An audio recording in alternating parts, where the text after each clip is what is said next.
Presented by God Music. ले दिल के खून गरामी काम में है तो महके के काम में है तो DJ गुड्डू राज, महके के काम में लखनपुर महेश पटेल। महके के काम में है तो जाई चित जो जानू लौट के न आई है, दूसरे के नमक से नूर मांग में लगई है।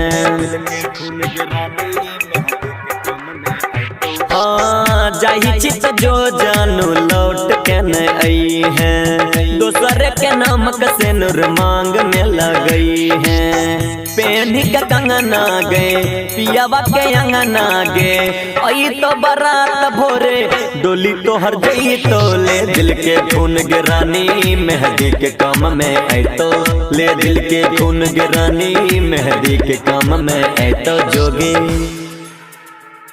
ले दिल के खून गरामी DJ गुड्डू राज, महके के काम में लखनपुर महेश पटेल। के काम में है तो राखलियो हरदम दिल के करीब गे, किया तोर के जाय छी हमर नसीब गे। खून गरामी महके के काम में है तो राखलियो हरदम दिल के करीब गे, किया तोर के जाय छी हमर नसीब गे।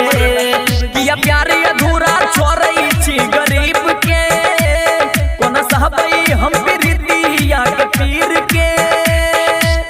ससुरा में याद हमर तोहरो को नहीं तो ले दिल के खून गिरानी मेहंदी के काम में आई तो ले दिल के खून गिरानी मेहंदी के काम में आई तो जो जोगे ले दिल के खून गरामी DJ गुड्डू राज, तो महके के काम में है तो ले लखनपुर महेश पटेल। के काम में है तो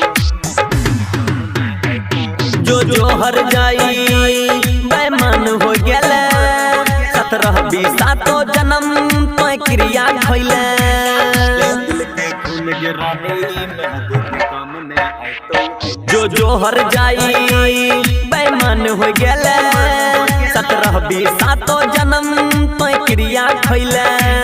भल बबलू जूनियर के सारी की अपराध गे, प्यार करबो न के करो से तोरा बात गे।